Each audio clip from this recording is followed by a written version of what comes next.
శ్రీ షిరిడి సాయిబాబా జీవిత చరిత్రము 22వ అధ్యాయము.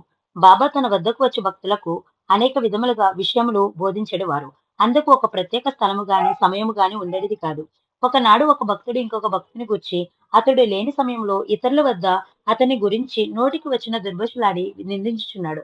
కొంతసేపటి తర్వాత బాబా లెండిబాగ్‌కు వెళ్చున్నప్పుడు అతడు వచ్చి బాబాను కలిసి ఏమేమో కోరికలు కోరెను.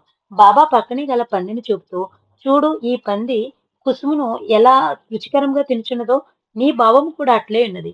సాటి సోదర భక్తుణ్ణి నోటికి వచ్చినట్లుగా తిట్టుచున్నావు. ఎంతో పుణ్యం చేసుకొనగా నీకీ మానవ జన్మ లభించినది. నీవిప్పుడు ఇట్టి ప్రవర్తన మానుకొనుండిచో నీకు షిరిడీ కూడా ఏ విధముగా ఉపయోగపడదు. దీన్ని బట్టి మనం గ్రహించవలన నీతి, మేము సాయి భక్తులమని, ఎన్నో పూజలు చేస్తున్నామని, ఎన్నో సార్లు షిరిడీకి వెళ్ళామని సంతోషిస్తే లాభం లేదు. పరులకు కష్టనష్టాలు ఎట్టి పరిస్థితుల్లోనూ కలిగించరాదు.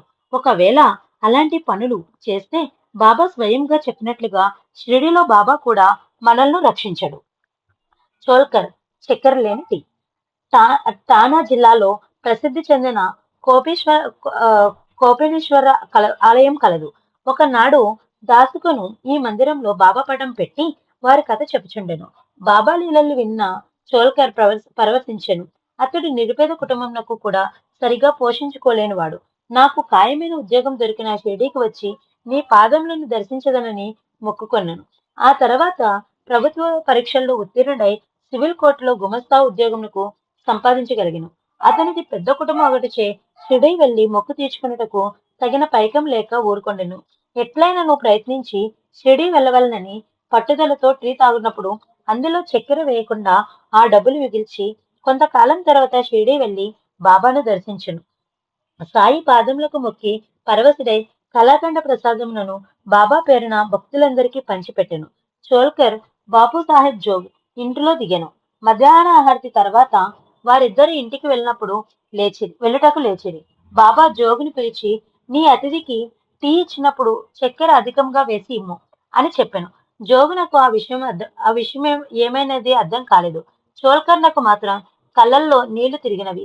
బాబా యొక్క సర్వజ్ఞత అర్థమైను. ఇన్ని రోజులు చక్కెర లేని టీ తాగి అట్లు కూడబెట్టిన పైకములతో షిరిడీకి వచ్చి మొక్కు తీర్చుకున్న తను నిజముగా ధన్యుడైతిని సంతోషించాను. ఆనంద పారవేశంలో ఉన్న చోల్కర్ను ఉద్దేశించి బాబా ఇట్లు పలికెను. నా ఎదుట మీరు చేతులు చాచి నన్ను మనస్ఫూర్తిగా ప్రార్థించినచో రాత్రింబగళ్ళు నేను మీ వెంటనే ఉండేదను.